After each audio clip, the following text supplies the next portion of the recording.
Good afternoon, everybody. My name is Greg Lois, and I'm welcoming you to our New Jersey Workers' Compensation webinar today. Our topic is the defense of non-employment in New Jersey, and we've titled this for fun, Not My Employee, because we're going to start to talk about how we raise employment as a defense in New Jersey. We're going to talk about problem issues in the definition of employment. And in particular, I'm going to look at some emerging problem issues. Independent contractors have been around forever. That's always one. But how about the increasing prevalence of leased employees, lent employees, temporary agency employees who are being placed perhaps on another employer's premises or work site? I'm also going to talk about brand employees, which might be an unfamiliar name to or term for some people. That's really when one brand or one employer is placing their employees in another brand or retailer's location to represent just their brand. And we're going to talk about gig economy workers, particularly in the context of New Jersey workers' compensation claims. So I hope this is interesting to everyone and these topics are timely. I'm not going to spend a ton of time explaining the basics. I figure everybody is pretty up to speed with it, just one or two slides on that. And then I'm going to dive into some of the more advanced topics. This is totally live. I just typed a chat to all the people that are watching. Please type in your questions. It makes it so much more fun if you're asking questions as we go through this today. I will answer all the questions at the end that we have. So if you have questions about an employer-employee issue in one of your pending cases, feel free to ask it. I will never say the name of the person asking the question. I'll just call you by your first name, and I'll try to I'll try not to use any names of any of your actual clients. Anonymize? Okay, that's a tough word for me to say, but basically I'm not going to give up anybody's or waive anybody's privacy by saying any names. So please feel free to ask your questions, particularly about any cases or claims which are challenging you right now. All right, I'm presuming that everybody, I had to get a copy of it, has a copy of my New Jersey handbook. So basically, chapter 3 of the handbook talks about who is an employer, who is an employee, what is the definition of employment in New Jersey. I'm just presuming that everybody has read this book.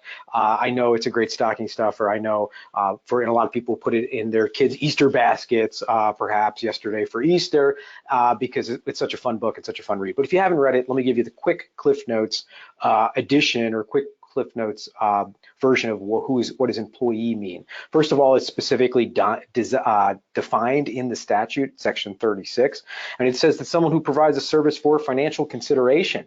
There's a lot more to it, but really that's it. You got to get paid, so volunteers don't count in most instances. How did someone prove employment? Well, they have a pay stub, they have a W-2. There's some record of them being employed. This doesn't mean that a cash employee doesn't count, they do, but that's typically the way it would be established. They're able to show that there is financial consideration for the work that they're doing.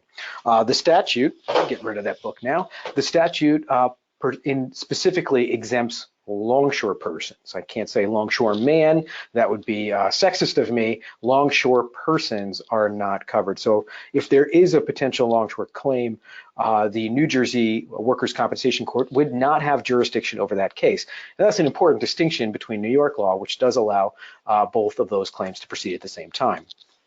All right, the way the defense of lack of employment is raised is very simple. Simply stated, when the case is denied or disputed by the employer or carrier, you just send them a nice little letter that says, hello, you're not the employee of our insured, or you're not our employee, therefore we are not finding your case compensable. That's it, you're done, you're handled. You can file the Freud-04 with the state of New Jersey saying that. They don't really penalize employers for not doing it, but okay. And then if the petitioner or employee does claim that they are your employee and is demanding benefits, step 2 is they will file a claim petition, and then we will file on your behalf an answering statement which checks the box and says, this is not my employee, employment is denied and disputed. That's how these issues are joined and the defense is raised. All right, so who can be an employee in New Jersey? Again, we've already said it's anybody who's providing a service for financial consideration. Anybody gets paid for a service, okay? Sole proprietors can elect to be covered under their workers' compensation insurance. Now, when we get a claim for a sole proprietor, And this happens many times in the context of the small retail location, like a gas station or a small shop, and it's the owner who's bringing the claim. I think there should be red flags going off for everybody. Like, really hard to dispute those claims, particularly if that's the only employer, there's not a number of other employees. Illegal employment, so employments in which the person is trying to actively evade taxes or trying not to characterize the employment as an employment, those still count, right? So the activities that are undertaken by the alleged employee, things like, hey, I want to be paid off the books, I don't want to be paid on the books, pay me off the books, and maybe the employer or the other contracting party says, sure, yeah, I'll pay you off the books, that's cool, I get it. That doesn't mean that person's not your employee just because you're doing something to try to pay them off the books and avoid maybe the implication or tax implications of having an employee. How about people who have no legal work status in this country? Around here, we call them pre-citizens, people who are maybe in this country and with an undocumented or illegal status, but they're working anyway. There is case law in New Jersey, and the case law goes back to 1996, that despite the fact that the person has no legal work status in this country, they still can be entitled to workers' compensation benefits. So both illegal employments, meaning the employment itself is not covered correctly under a state statute or law, or a person who has no legal working status could be covered as an employee under the New Jersey workers' compensation law. Who's not an employee? This is a pretty short list. Independent contractors are by definition not an employee. I'm going to talk about them in a future slide. Your vendors are not your employees. Subcontractors to an independent contractor, not your employees. And casual employments are not considered your employees. And really, casual means they are providing a service to you, but it is so incidental to your actual business. It is the landscaper who is blowing leaves or shoveling snow in your parking lot. Has got nothing to do with the actual employer's business. They really are just providing a service. It might be a recurring service. You might hire them every time it snows or every time the leaves build up on your premises, but that doesn't make them your employee. Another good example is babysitters. Babysitters are a casual employee. Even if you have the same babysitter, even if they come to your house 3 times a month, every Saturday night they come over and they know I work there on Saturday nights, it doesn't matter. They're not your employee. They're there. It's a very casual employment, and that would not be considered. Another thing is caddies. Your caddy is not your employee. It's just somebody you're contracting with. They're helping you this day on the golf course to carrying your bags, but really that's it. Okay, so again, pretty rare that we have those kinds of cases where we're talking or raising the defense of casual employment. Much more common that we're raising the defense that this person's actually an independent contractor. So let's talk about that defense. First, no one cares, not one whit, what the parties have characterized their employment relationship as, or their relationship as.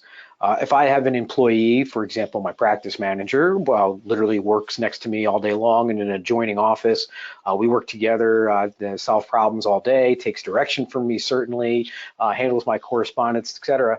The fact that I put on her, and I don't do this, but if I did it, the fact that I put on her employment relationship, I said, oh, you're not going to get a W-2, you're going to get a 1099. Now we're going to call you an independent contractor, and this way I can save a couple bucks on benefits or compliance stuff, and I won't have to get workers' comp coverage for you. And even if she agreed with that, she said, sure, Greg, sounds great to me. Cool, I'll be your independent contractor. It's not going to work. Right? Because the truth test of independent contractor status is not what people wrote down on a piece of paper, and it is certainly not what we're telling the IRS what their tax status might be. It's the ability to direct and control that person. A true independent contractor is someone who's doing their work in a completely independent manner. They're bringing their own tools, they're bringing their own expertise, they're bringing their own materials to do the job. Just because the employer actually pays for the materials doesn't actually make a difference.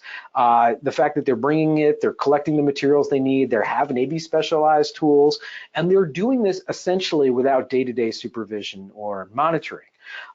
Just being the owner of a premises does not make you the employer of someone who is your independent contractor on those premises.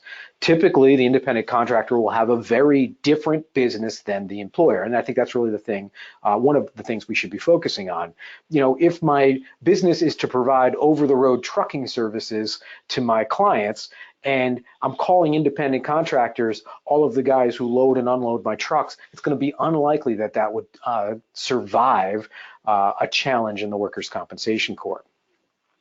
Generally speaking, too, independent contractors should have their own insurances, whether that's an occupational accident policy or their own workers' compensation policies, so that when the matter goes before the workers' compensation law judge and the person's in court screaming and yelling and saying, I got injured on this person's job and I'm their employee and I'm not an independent contractor, one of the things we want to let the judge know is, hey, this person's covered. Look, they have their own occupational accident policy. Hey, they have their own workers' comp policy, judge. There's no reason to bring me in as the employer. Let's look at their own policy. So that's another good thing we can do. Problematic is the concept of dual employment. New Jersey absolutely has a concept of dual employment. And in fact, every single case you ever have in which the issue of whose employee is this anyway is raised, right? Anytime you're raising that defense or raising that question, and maybe there is no proper employer, or maybe the person is the employee of an uninsured business, because that happens a lot, all of a sudden you're going to have this new entity in the case, the Deputy Attorney General representing the Uninsured Employers Fund, and they're going to be pointing fingers at everybody who ever knew this person and saying, you're all this person's employee. And they will try to drag everybody into the case, because New Jersey does have a concept of dual employment. You can be the employee of two different entities at the same time, and that would be where maybe one entity pays you, but a totally different entity controls and directs you all day long. And that happens frequently in the situation of lent employees, PEO organizations, or organizations that are in the business of providing temporary workers. So in those circumstances, the employee does have one clear employer who's paying them, hiring them, sending them out to job sites, paying taxes and benefits, and whose name is appearing on their payroll. But they're being sent to a completely different employer's premises to actually provide services. Who is their employer? Well, technically, under New Jersey's workers' compensation law, both are their employers. Most of the time, this doesn't result in a problem, because the lending employer who is giving this temporary worker or this part-time worker or this service worker to the borrowing employer, who may be the premises or the location that the employee is actually working at, has a contract in place and says, I'm going to provide you with all these employees. If there's ever an issue about workers' comp and coverage, I'll tell you what, I'm going to indemnify you. I'm going to step in here and make sure that this is taken care of. So in those ways, those relationships, even though they generally could be quite complicated, because New Jersey does recognize this idea of dual employment, are not, because in practice, the parties have contracted in advance to figure out who the employer is going to be. All right, so let's talk about something that's relatively new, and it's absolutely spreading. We're seeing more and more of these brand employees. Brand employees. What do I mean by that? What I mean by that is the employee is actually the employee, alleged employee anyway, of a brand. It could be a cosmetics company. Frequently, it's a high technology company that is providing someone to a retail location to both represent the brand and provide sales within that retail location. So think about the person behind the cosmetics counter in a department store who's explaining to customers all about the benefits and the uses of this very complicated maybe beauty product or cosmetic product, or a product that requires some care and attention in the way that it is applied, etc. And this person is actually the employee of the brand. The brand is training them, paying them, or maybe paying them on commission, setting their hours, sending them to the retail location, supervising them, etc. And really, their only connection with the retail location is just the location. It's the fact that they're just providing this service, again, to the brand within this retail environment.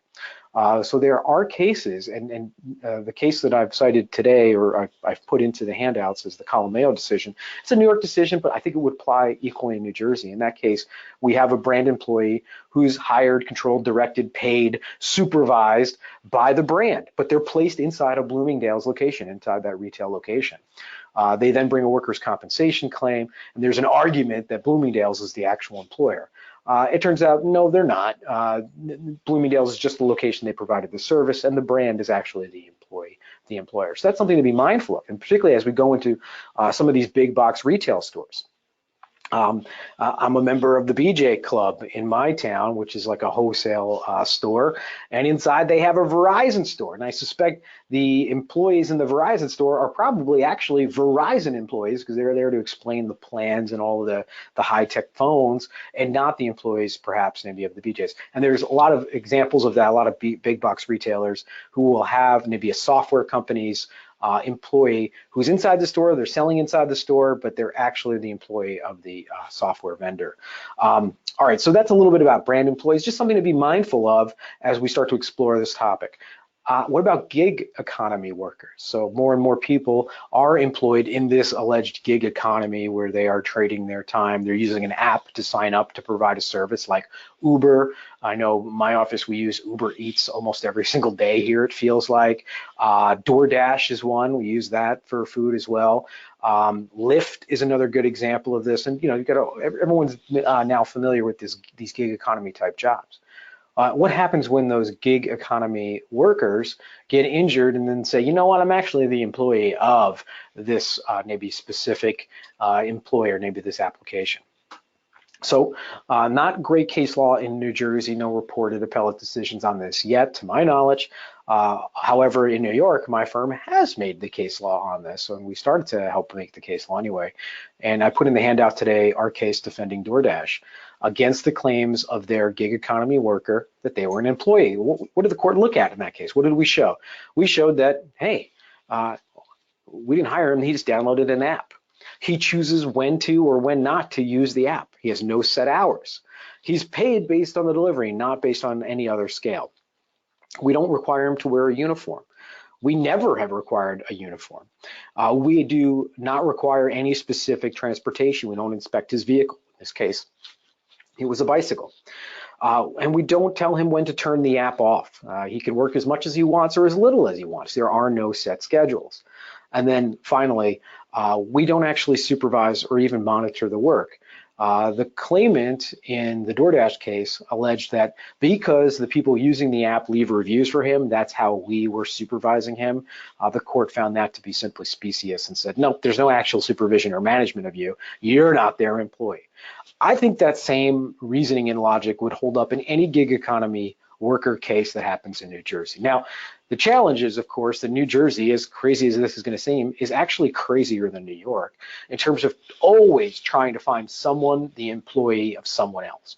What I mean by that is New Jersey has this incredibly paternalistic structure, and the judges are probably going to look around and scream and yell and pound their hands and bring parties in until they find someone to be found the employee of another. In fact, independent contractor defenses in New Jersey are not frequently successful, even in situations where we can argue, or there has been argued, that the person may have their own coverage, et cetera. The judges will typically look at that relative nature of work test and the ability to control and direct the work test, and then find someone to be the employee of another. In fact, New Jersey's gone so far as to find that welfare recipients who were engaging in job training as a condition of being on welfare to be the employees of the welfare department. Let me repeat that again. In order to get welfare, you have to go to some basic job training. This is, again, part of the basic legislation that they have. A welfare recipient got injured while doing job training to, again, stay on welfare, not earn wages. And the courts found that the welfare is basically like getting pay, and the job is basically learning how to do a job. So if you get injured in a work training program while you're on welfare, the loss of wages is welfare somehow, and that you're still entitled to it forever. Recently, this year, New Jersey also found that a volunteer employee can be imputed to have a wage, even where the employee admits, I am 100% retired and all I do is volunteer work. Now, New Jersey has a very nice portion of the statute which does cover volunteer firefighters and ambulance workers, et cetera. But the fact that they are imputing wages to people who admit that they are retired makes really no sense. I will expect that to go up to New Jersey Supreme Court. All right, so the reason I'm bringing this up and the reason this slide's in place is just to remind everyone who's playing along at home that although New Jersey does have what seems to be bright light employment rules, these are going to be interpreted by judges. And in my experience, they have interpreted it quite liberally to find many things which really don't seem to qualify as employment to end up being a covered employee relationship. All right, I'm hoping that people have been typing in their questions because it makes it so much more fun when there are questions. Let's come over here and see. Okay, and if you haven't typed in your question now, as I start to go through the first one, please type your questions in. Again, it makes it a lot more fun. So Christina asks, I was watching John Oliver, and he stated that WWE workers, so this is the World Wrestling Entertainment Organization, are independent contractors. And how is the owner able to get away with that? Wouldn't they be, in fact, employees? So that's interesting. So I didn't know that professional wrestlers may be independent contractors. I could see them making the argument that the way that they perform their work, they're really more like performers and they're more like independent contractors. Sure, maybe. I don't see that applying in every state that they work in. So, for example, many states have very specific definitions of what an independent contractor is and is not.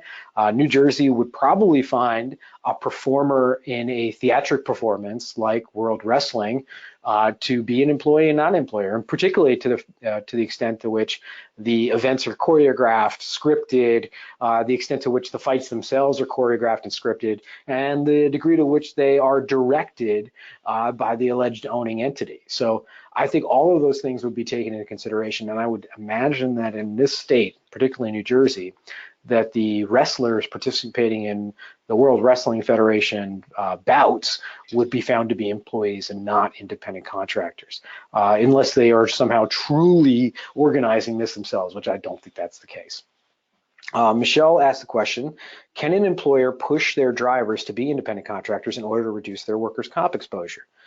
Does the driver have to have more than one customer to be deemed independent? Okay, so this is a great question because it really gets to the heart of that independent contractor definition, right? So some states like New York have published guidance as to what an independent contractor exactly is and exactly is not. New Jersey, this is going to be a more case-by-case analysis, and we're going to look at the relative nature of the work test, and then we're going to look at who can direct and control their labor. So relative nature of the work test is, hey, I'm an over-the-road trucking company, and your question says, can an employer push the drivers to become independent contractors? They just want to reduce their workers' comp exposure. The relative nature of the work, the drivers, is the same as the alleged employer, which is going to be over-the-road trucking, I imagine. So essentially, they're going to be saying that all these guys who were my employees last week, now they're all my independent contractors. But by the way, I'm still their only customer, right? And they're just providing the service to me. I'm just essentially paying them a different way. That's where you're going to run into problems. And I think are smart to point out the fact, what if they don't have more than one customer? That's the problem, right? Because how independent of this single alleged employer are they really going to be if they have one employer? Now, there are things that can be done to characterize these as more independent relationships. And particularly, I would be wanting to make sure, if I was defending those claims, potential claims brought by those potential independent contractors who are providing trucking services to just one entity, I want to make sure that every single one of them has their own workers' comp policy. I want to make sure they all have their own bill of lading and CDL licenses that show them their own DOT numbers, their own DOT numbers, which would show that they have their own actual independent entity. And I'd want them to all have their own workers' comp insurance, or at the very least their own occupational accident policy. And the employer can even help facilitate them getting their own occupational accident policy or their own workers' comp policy. That's okay. Just so that when these things do come to a head and they do say, hey, I was actually your employee, I didn't actually work for myself, that was all a sham, that we can say, okay, well, you have your own workers' comp coverage, why don't you go after that? And then we'll fight it out with their carrier maybe down the road. All right, so those are really great questions. I appreciate those questions very much. All right, that's all the questions I have so far. So if you haven't had a chance to type your question in, email it to me or call me up and I'll be happy to answer it for you. In between, next time we're gonna meet is the fourth Monday of May 28th. We're going to talk about the overview of common defenses in New Jersey. We're going to kind of run through the rest of the defenses. We've covered a bunch so far this year. We're going to go through a whole bunch of other statutory, legal, and fact defenses and how we use them practically in defending a workers' comp claim. I appreciate everybody joining us today. Thanks, and I'll see you next time.